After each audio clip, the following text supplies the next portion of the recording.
नमस्कार, आर्य न्यूज देख रहे हैं आप। मैं हूं आपके साथ पल्लवी सिंह। मध्य प्रदेश और छत्तीसगढ़ बुलेटिन में स्वागत है आपका।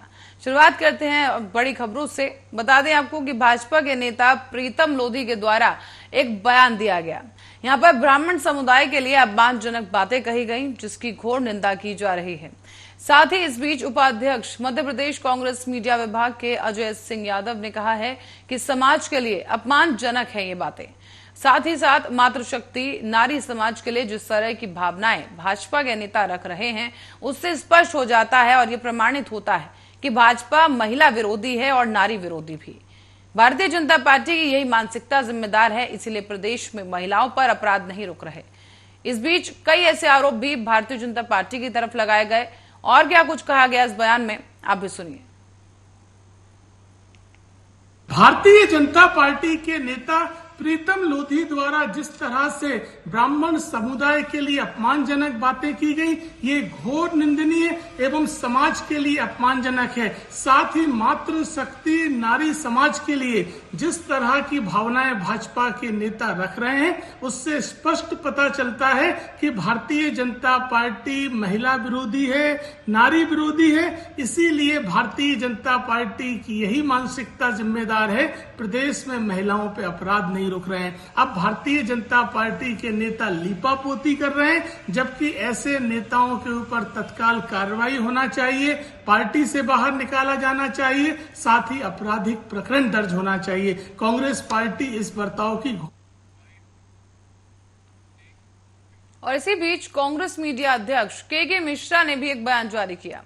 उन्होंने कहा है कि भाजपा नेता प्रीतम लोधी का ताजा बयान कि अब ब्राह्मण आपको पागल बनाते हैं, पैसा लेते हैं और महिलाओं पर गंदी नजर रखते हैं, ये भाजपा के प्रदेश प्रभारी पी मुरलीधर राव के उस बयान को पुष्ट करता है कि भाजपा की जेब में ब्राह्मण और बनिया समाज के लोग हैं। भाजपा उन्हें कितना भी अपमानित करे, लेकिन वो भाजपा की जेब में ही रहेंगे। ब्राह्मण समाज का मान शिवराज चौहान भी माई का लाल वाला बयान देकर बढ़ा चुके हैं। और ये बात सच है कि भाजपा के लोग जनता को पागल बनाते हैं, पैसा लेते हैं और महिलाओं और पुरुषों समेत अन्य लिंग के लोगों पर भी गंदी नजर रखते हैं। लेकिन इसे ब्राह्मण समाज से जोड़ना भाजपा के दिमागी दिवालियापन का प्रतीक है। इस बयान में और भी कुछ बातें कही गई हैं, आप भी सुनिए। बयान ब्राह्मण विरोधी आया है, वह भारतीय जनता पार्टी की एक सुनियोजित साजिश का हिस्सा है। और पिछले कुछ दिनों पहले मुरलीधर राव साहब, जो इनके इंचार्ज जनरल सेक्रेटरी हैं, उन्होंने यह कहा था कि ब्राह्मण और बनिए भारतीय जनता पार्टी की जेब में है। प्रीतम लोधी ने उसी के एक्सटेंशन को आगे बढ़ाया है। और दुर्भाग्य यह है कि भारतीय जनता पार्टी में रहकर जो नेता ब्राह्मणवादी कोटे से आज राजनैतिक सम्मान पा रहे हैं, राजनैतिक मिठाइयां सेवन कर रहे हैं, वे लोग इस गंभीर ब्राह्मणों के अपमान पर आज बिल में दुबक। भोपाल में कांग्रेस का अनूठा प्रदर्शन शुरू हो गया है। इसी के चलते कांग्रेस कार्यकर्ता ताली थाली और शंख बजाते हुए 4 इमली की तरफ बढ़े और जल संसाधन मंत्री तुलसी सिलावट का घेराव करने के लिए कांग्रेस ही निकले। कांग्रेस कार्यकर्ता मंत्री तुलसी सिलावट के घर के बाहर ताली थाली और शंख बजाकर विरोध प्रदर्शन करते नजर आए। आपको बता दें कि कारम बांध रिसाव और प्रदेश में कई जगह पर पुल टूटने की घटना के विरोध में कांग्रेस कार्यकर्ताओं का यह प्रदर्शन सामने आया है।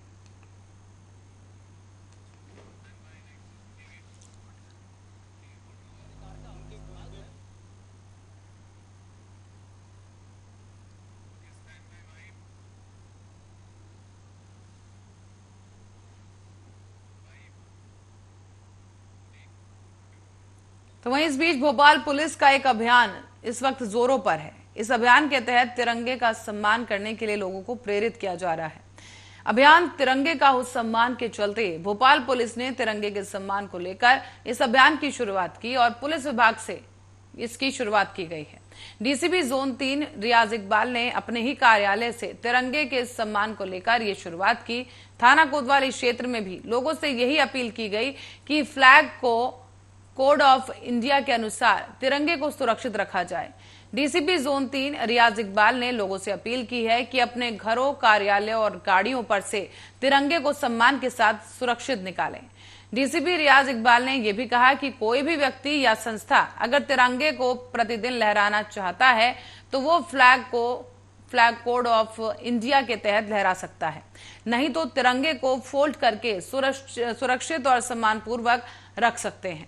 बता दें आपको कि भोपाल पुलिस ने सभी लोगों से यह अपील की कि अपने घरों और कार्यालयों से तिरंगे को सम्मानपूर्वक निकाल कर रख दें। हमारे जो 75 इयर्स ऑफ इंडिपेंडेंस जो कंप्लीट हुआ था उसको लेके सभी जगह पे हमने 13 तारीख से 15 तारीख तक जो है हर घर में जो तिरंगा अभियान है उसको चलाया था। ज़्यादातर लोगों को हमने मोटिवेट किया था कि हर जगह पे हम तिरंगा को फहराएं, हर घर में तिरंगा है, हर ऑफिस में तिरंगा फहराएं। वो अपने केंद्र सरकार ने उसमें कुछ छूट भी दिए थे, हमारे जो फ्लैग कोड 2002 है उसमें कुछ छूट भी दिए थे कि रात में भी आप फैला सकते हैं, हर जगह पे फैला सकते हैं, उसको छूट भी दिए थे। अब क्योंकि वो छूट खत्म हो गया, अभियान भी खत्म हो गया, हम अभी पब्लिक में भी जाएंगे, लोगों से जहाँ पे दुकानों में, घरों में जो झंडा लगा है हम उनसे बताएंगे कि उसको कैसे सुरक्षित करना है। अगर कोई फ्लैग कोड 2002 के अनुसार हर दिन लहरा सकता है तो वो स्वागत है, उनको करना चाहिए। अगर कोई कर नहीं सकता है तो उसको सुरक्षित। और जबलपुर में आरटीओ संतोष पाल की उखरी विजयनगर स्थित घर पर ईओडब्ल्यू के अधिकारियों के द्वारा आय से अधिक संपत्ति के मामले में दबिश दी गई है। जबलपुर आरटीओ की लंबे समय से कई शिकायतें की जा रही थी और संतोष पाल अपनी ऊंची पहुंच के चलते कई सालों से जबलपुर में ही पोस्टेड थे। साथ ही साथ इनकी पत्नी भी जबलपुर में आरटीओ विभाग में ही पदस्थ थी। और आपको बता दें कि आरटीओ बिना ऊपरी पैसा लिए कोई काम नहीं करते थे। पति पत्नी की कार्यप्रणाली से भी काफी लोग परेशान थे और इनका विवादों से भी काफी गहरा नाता बताया गया। और अभी तक प्राप्त जानकारी के अनुसार आरोपियों के द्वारा कई संपत्ति अर्जित की गई है। और आपको बता दें कि सर्च कार्रवाई में प्राप्त किए गए दस्तावेजों और साक्ष्यों के आधार पर आरोपी के द्वारा अर्जित संपत्ति और व्यय का आकलन किया जाएगा। अब सर्च कार्रवाई आर्थिक अपराध प्रकोष्ठ के द्वारा अभी कार्रवाई जारी है। ऐसे में बहुत सारे बेनामी संपत्ति भी उजागर होने का अनुमान लगाया जा रहा है। इस रेट से और भी कई अधिकारियों के नाम जुड़े होने और उजागर होने की भी संभावना अधिकारी बता रहे हैं। ये कल रात में लगभग 10:30 बजे यहाँ पर शताब्दीपुरम में इनके निवास स्थान पर जबलपुर और सागर की ईओडब्ल्यू की टीम, संयुक्त टीम के द्वारा सर्च कार्रवाई प्रारंभ की गई है। मौके पर अभी सर्च कार्रवाई जारी है। मौके से जैसे ही टीमें लौटती हैं और उसके बाद जो भी दस्तावेज या निवेश की जानकारी मिली है उसके आकलन के बाद इसके बारे में अंतिम जानकारी बताई जाएगी। फिलहाल अभी जो जांच में आया था कि शिकायत आई थी, इसका सत्यापन कराया गया था। उस शिकायत के सत्यापन पर यह पाया गया था कि जो इनके और उनकी पत्नी के आय के वैध स्रोत हैं उसकी तुलना में लगभग 650 संपत्ति इनके द्वारा अर्जित की गई है और व्यय किया गया है। उसके आधार पर जो है आय से अधिक संपत्ति का मामला पाए जाने से भ्रष्टाचार निवारण अधिनियम की धाराओं में प्रकरण पंजीबद्ध किया गया और प्रकरण पंजीबद्ध करने के उपरांत इनके निवेश और संपत्तियों की जानकारी को जुटाने के लिए माननीय न्यायालय से सर्च वारंट प्राप्त करके सर्च कार्रवाई कल रात में 3 टीमों के द्वारा अलग अलग स्थानों पर। जबलपुर आरटीओ संतोष पाल के घर पे ईओडब्ल्यू की टीम कल रात से लगातार कार्रवाई कर रही है। संतोष पाल जो कि जबलपुर के आरटीओ है, लगातार ईओडब्ल्यू को उनके खिलाफ शिकायतें मिल रही थी आय से अधिक संपत्ति की। और कल जाकर ईओडब्ल्यू की टीम ने जब छापा मारा तो वो कार्रवाई अभी भी जारी है। सूत्रों के मुताबिक संतोष पाल के पास लगभग 600 से 650% अधिक संपत्ति है जो उनकी आय के मुताबिक होनी चाहिए। उससे 650% संपत्ति अधिक पाई गई है ईओडब्ल्यू की टीम के पास। ईओडब्ल्यू की कार्रवाई अभी भी लगातार जारी है। देखने वाली बात यह है कि आखिरकार एक प्रशासनिक पद पर बैठे अधिकारी के पास इतनी अधिक संपत्ति कैसे अर्जित हुई। आर्या न्यूज के लिए जबलपुर से। और इस बीच मध्य प्रदेश में आगामी विधानसभा चुनाव को देखते हुए आम आदमी पार्टी ने तैयारियां शुरू कर दी हैं। साथ ही साथ आम आदमी पार्टी ने मध्य प्रदेश में संगठन को बढ़ाने की प्रक्रिया भी तेज कर दी है। जल्दी ही आगामी विधानसभा के लिए आम आदमी पार्टी पूरी तरह से तैयार रहेगी और नगरीय निकाय चुनाव में पार्टी को जितनी उम्मीद थी उससे कहीं अधिक उम्मीदवार जीतकर मैदान में आए हैं। इससे तय हो गया है कि जनता आम आदमी पार्टी को पसंद कर रही है। और मध्य प्रदेश में आम आदमी पार्टी के प्रदेश अध्यक्ष पंकज सिंह का भी कहना है कि यहां पर हुए निकाय चुनावों में आम आदमी पार्टी की धमाकेदार एंट्री हुई है।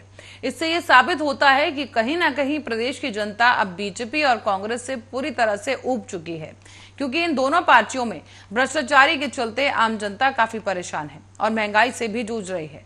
यही कारण है कि अब प्रदेश की जनता आम आदमी पार्टी पर पूरी तरह से उम्मीद जताए हुए है। इसीलिए आगामी विधानसभा चुनाव में आम आदमी पार्टी 230 विधानसभा सीटों से अपना उम्मीदवार उतारेगी। इसी के चलते आम आदमी पार्टी प्रदेश भर में नए कार्यकर्ताओं को जोड़ने का भी काम कर रही है।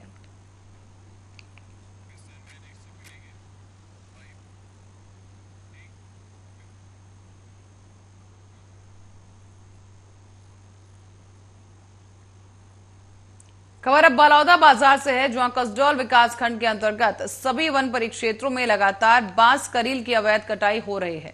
इसी को लेकर वन विभाग भी अपनी सजगता दिखा रहा है और करील की अवैध बिक्री करने वालों के ऊपर ये कार्रवाई की जा रही है। बीती रात को वन परिक्षेत्र सोना खान के द्वारा अवैध रूप से बांस की करील की खरीद बिक्री के लिए ले जा रहे 2 मोटरसाइकिल से 2 पुरुष और 1 महिला को वन निरीक्षकों ने गिरफ्तार किया है। आपको ये भी बताते चलें कि आरोपियों के द्वारा बांस करील के छोटे टुकड़े करके उसे बोरी में भरकर अलग अलग मोटरसाइकिल से बेचने के लिए ले जाया जा रहा था। वहीं मोटरसाइकिल को हटौद के दूसरे और छाछी के पास से पकड़ा गया है। बताया ये भी जा रहा है कि बांस की करील को बांसिनपाली के जंगलों से चुराकर लाया गया था और इसे बेचने के लिए गांव की तरफ ले जाया जा रहा था। फिलहाल वन विभाग की टीम आरोपियों को पकड़कर जांच में जुटी है। काफी तरह से शिकायतें मिल रही थी वन वनाधिकारी महोदय अपना एचओ साहब की तरफ से कि रात्रि गश्त में कुछ अवैध माल पार होते हैं। इसका तथा हमारे जो स्टाफ के लोग हैं देवतली सर्किल के जैसे अश्वनी कुमार रात्रि दिन है, वे बीएफओ है, सीएफओ हमारे ये वर्मा जी हैं, इन्होंने गाइडेंस किया हुआ था मेरे निर्देश पे, तो करीब वहाँ पे पकड़ा गया। लगभग उसका वजन जो है वो 60 से 65 किलो रहा होगा, जिसमें अपराधी में 2 पुरुष 1 महिला थी। उसको यहाँ लाया गया है, जब्ती बनाया गया है बाइक का और करीब का, जिसको प्योर फाड़ दिया गया है। और कल की घटना है 16/8/2022 की, जिसको भारतीय वन अधिनियम 1927 की धारा 26 का एवं 52 छत्तीसगढ़ वनों पर परिवहन नियम 2001 की धारा। और चंपा के ग्राम पंचायत सिवनी के अनेकों स्थानों पर ग्राम प्रमुखों की हठधर्मिता को लेकर ग्राम सिवनी राखंड डंपिंग यार्ड बन चुका है। यहाँ पर बारिश होने के कारणों से अब दलदल का रूप इख्तियार कर चुके हैं ये जगह, और यहाँ पर दलदल में गाय भी बुरी तरह से फंस गई है। इसकी जानकारी ग्रामवासियों ने अधिकारियों को दी और अपनी जान जोखिम में डालकर जानवर को वहां से बाहर निकाला है। इसकी शिकायत चांपा राजस्व अधिकारी एसडीएम से भी की गई, लेकिन शिकायत किए जाने पर खानापूर्ति कर कार्रवाई की गई और बैरिगेटिंग कर इस मामले को छोड़ दिया गया। इसके बाद उनके द्वारा आगे की कार्रवाई के नाम पर केवल जांच कराने का आश्वासन देकर इस मामले को चलता कर दिया गया। और इसी बीच राखंड में 15 अगस्त के रोज भी 3-4 गायों के फंस जाने पर इनमें से 1 गाय की मौत हो गई। इसकी जानकारी आसपास के लोगों को होने पर अन्य फंसे हुए गायों को बड़ी मुश्किल के बाद वहां से निकाला गया है। फिर एक बार राजस्व अधिकारी एसडीएम को जानकारी दी गई और इस पर जांच करने का आश्वासन देकर मामले को एक बार फिर से रफा दफा किया जा रहा है। इस मैटर में आवेदन दिया गया है, लेकिन अभी तक कोई कार्रवाई नहीं की गई है। तहसीलदार मैडम गई थी 1 महीना पहले और आज भी गई थी, तो हमें कोई कार्रवाई करते हुए नजर नहीं आ रहा है। जबकि हमारी सरकार की योजना है कि नरवा गरवा घुरवा बारी, लेकिन हमारी गौ माता हमारे गांव में ही, हमारे घर के सामने ही फंस के मर रही हैं राखंड में, और कोई कार्रवाई नहीं किया जा रहा है। इतने गौ भक्त है, गौ सेवक हैं, लेकिन किसी को नज़र नहीं आ रहा है। और मैं यहाँ जांच अगर नहीं किया गया तो अपने सामान्य सभा के बैठक में इस मुद्दा को ज़रूर उठाऊंगी और मैं चाहूँगी कि जो दोषी हैं उनके खिलाफ, हमारे गांव के सरपंच के खिलाफ कार्रवाई हो। जी, क्या नाम है बताइए? उमा राजेंद्र राठौर, जिला पंचायत सदस्य, क्षेत्र क्रमांक 13।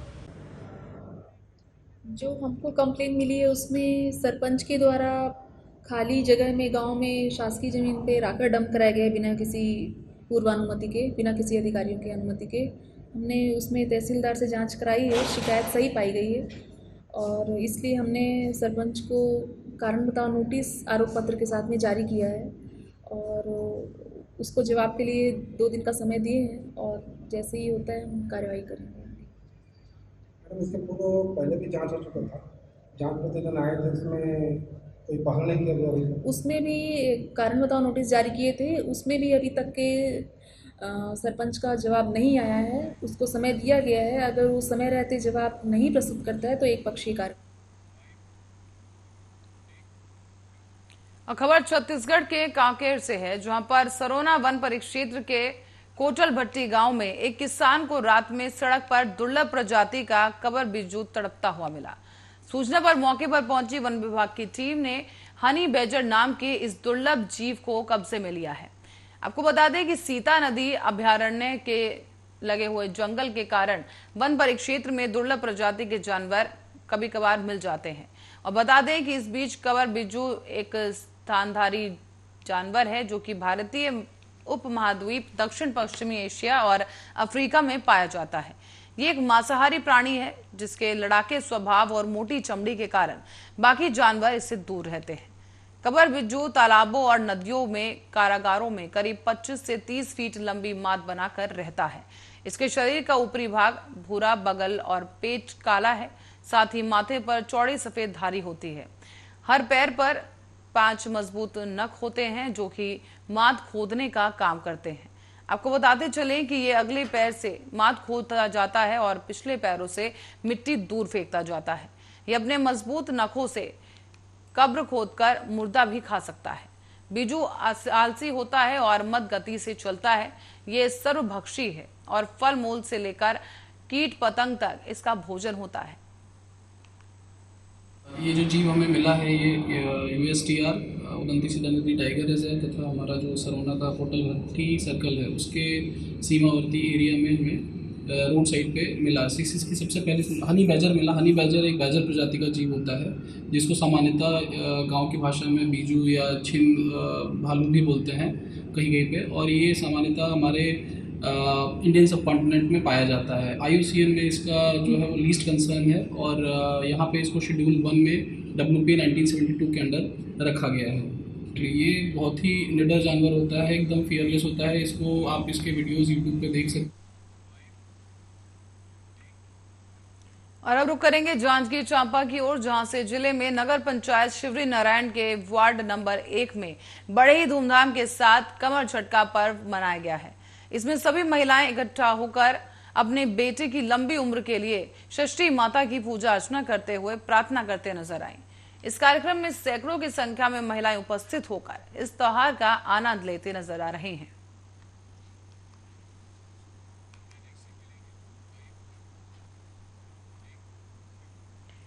रुक करते अगली खबर की ओर। सामाजिक कार्यकर्ता और मध्य प्रदेश भाजपा के पूर्व संयोजक महेश जोशी और उनके साथियों ने टोली बनाकर भोपाल शहर के मुख्य चौक चौराहों से लेकर गली मोहल्ले और झुग्गी बस्तियों में, बाजारों में और प्रमुख प्रतिष्ठानों समेत संस्थानों पर लोगों को राष्ट्रीय ध्वज से संबंधित जानकारी मुहैया करवाकर जागरूक करने का बीड़ा उठाया है। जोशी ने लोगों को जागरूक करते हुए कहा कि बड़े सम्मान के साथ लोगों ने अपने अपने घर पर और प्रतिष्ठानों में, दुकानों पर और गली मोहल्ले में आजादी के अमृत महोत्सव के तहत राष्ट्रीय ध्वज लगाया है। और साथ ही इस बीच अब अपील की गई है कि हम सबको इस बात का यह ध्यान रखना है कि हमारा तिरंगा झंडा हमें सड़कों पर गिरा हुआ दिखाई ना दे, झंडा कटा फटा ना हो और झंडे का कलर ना जाए और झंडा गीला भी ना हो, झुका हुआ ना हो। और इसीलिए इन तमाम बातों को ध्यान में रखते हुए सभी झंडों को निकालकर अपने घर में सम्मान पूर्वक सुरक्षित रखने को लेकर लोगों को प्रेरित किया गया है। इस टोली में शामिल सामाजिक कार्यकर्ता और भाजपा के झुग्गी झोपड़ी प्रकोष्ठ प्रदेश कार्यालय प्रभारी डॉक्टर राजकुमार मालवीय ने लोगों को जानकारी दी कि भारत सरकार के द्वारा 13 से 15 अगस्त के दौरान आजादी का अमृत महोत्सव मनाया गया, जिसके अंतर्गत हर घर तिरंगा लगाने के लिए फ्लैग कोड में शिथिलता प्रदान की गई। अब हमें हमारे राष्ट्रीय ध्वज संबंधित प्रोटोकॉल और नियमों को मद्देनजर रखते हुए झंडे को पूरे सम्मान के साथ उतारकर फोल्ड करके अपने घर में व्यवस्थित रूप से रखना होगा। प्रधानमंत्री माननीय नरेंद्र मोदी जी के आह्वान पर आजादी का अमृत महोत्सव आजादी के 75 वर्ष पूर्ण होने पर पूरे देश भर में बहुत सम्मान के साथ, तिरंगे की शान के साथ, तिरंगे के सम्मान के साथ मनाया गया और पूरे भारतवर्ष को तिरंगामय कर दिया गया। फ्लैग कोड के तहत 24 घंटे हर घर पर तिरंगा लहराने के लिए भारत सरकार के द्वारा आह्वान किया। और खबर दमोह से है, जहां पर 6 बच्चों की मौत से पूरे शहर में शोक की लहर फैल गई। 3 घटनाओं में करीब 6 बच्चों की मौत हुई है और ये सभी मौतें पानी में डूबने से हुई। मध्य प्रदेश के दमोह में एक ही दिन में घटी इन घटनाओं की वजह से इलाके में अब मातम का माहौल है। बता दें आपको कि पहला मामला दमोह जिले के तेंदुखेड़ा से सामने आया, जहां पर नरगवा तालाब में कुछ बच्चे नहाने गए थे और इस दौरान ये डूब गए।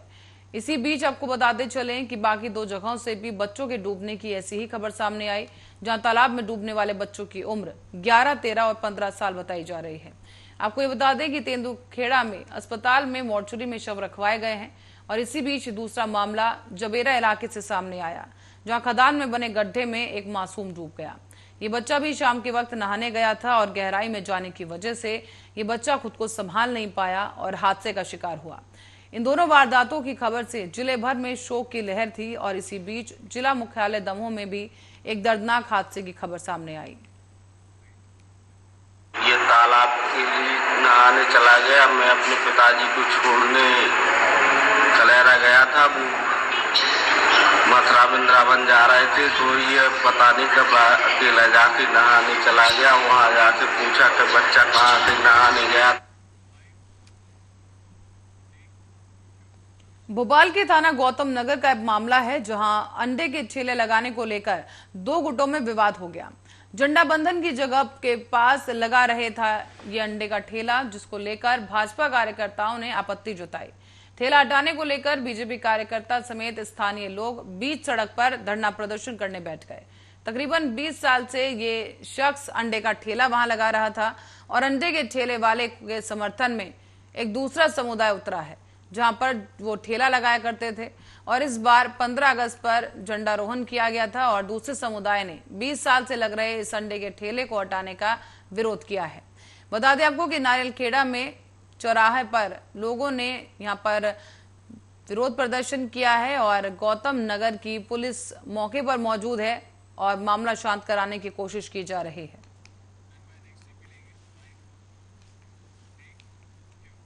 खबर अब धार जिले से है, जहां मनावर तहसील के अंतर्गत करौदिया निवासी के साथ मारपीट कर अपनी बहू के पद का दुरुपयोग कर जनपद पंचायत मनावर अध्यक्ष के ससुर सरपंच ने 15 अगस्त की नियुक्तियों को लेकर गांव के ही एक युवक से मारपीट शुरू कर दी। और इस मारपीट का कारण मिठाई वितरण बताया जा रहा है। दरअसल हर साल की तरह इस साल भी 15 अगस्त को स्वतंत्रता दिवस मनाया गया और हर साल की तरह ग्राम पंचायत के द्वारा 15 से 20 किलो मिठाई का वितरण ग्रामीणों में किया जाता रहा है। लेकिन इस साल सिर्फ 4 किलो मिठाई का वितरण ही किया गया, जिसका गांव के ही युवाओं के द्वारा दूसरे को व्हाट्सएप करके स्वतंत्रता दिवस की बधाई दी जा रही थी। लेकिन इस पर एक युवा जितेंद्र के द्वारा बधाई के साथ साथ इतना लिख दिया गया कि इस साल तो मात्र 4 किलो मिठाई आई है। इतनी बात पर ही वर्तमान सरपंच राम सिंह मेघवाल, जो कि जनपद पंचायत मनावर अध्यक्ष रुकमा मुवेल के ससुर सरपंच भी हैं, उन्होंने अपने पद का दुरुपयोग कर गुस्से में आग बबूला होकर इस युवक की पिटाई कर दी।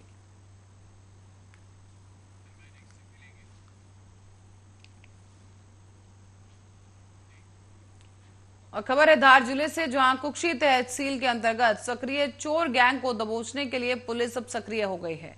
पुलिस ने यहां पर कई जगहों को चिन्हित किया है और वहां पर नाकाबंदी कर दी गई और चोरों को पकड़ने की तैयारी भी अब काफी तेज कर दी गई है। दरअसल निसरपुर कक्षी पड़ियाल में कई जगह ऐसी हैं जहां पर चोरी की वारदातों में इजाफा देखा गया। अब चोरों की नकेल कसने के लिए टीआई सिंह ने यहां पर योजना बनाई है और योजनाबद्ध तरीके से इन चोरों को दबोचने का बीड़ा उठाया गया। हर क्षेत्र में अलग अलग टीम गठित की गई, जो लगातार मॉनिटरिंग कर रही है और भनक लगते ही चोरों का जो सुराग मिलता है अगर, तो पुलिस उन पर कार्रवाई करेगी। अब रुक करते हैं अगली खबर की ओर, जो कि कवर्धा से सामने आई है।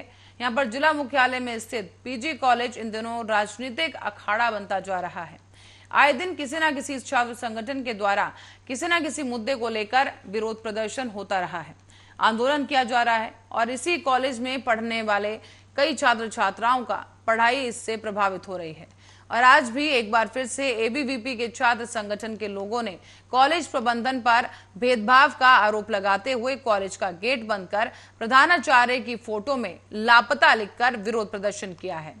प्रदर्शनकारी छात्रों का यह आरोप है कि कॉलेज प्रबंधन के द्वारा प्राइवेट परीक्षा दिलाने वाले छात्रों का एडमिशन नहीं लिया जा रहा और परसेंटेज के आधार पर एडमिशन लेने की बात कही जा रही है, लेकिन ये कम परसेंटेज वाले छात्रों का एडमिशन लिया जा रहा है, लेकिन ज्यादा परसेंटेज वालों का एडमिशन नहीं किया जा रहा।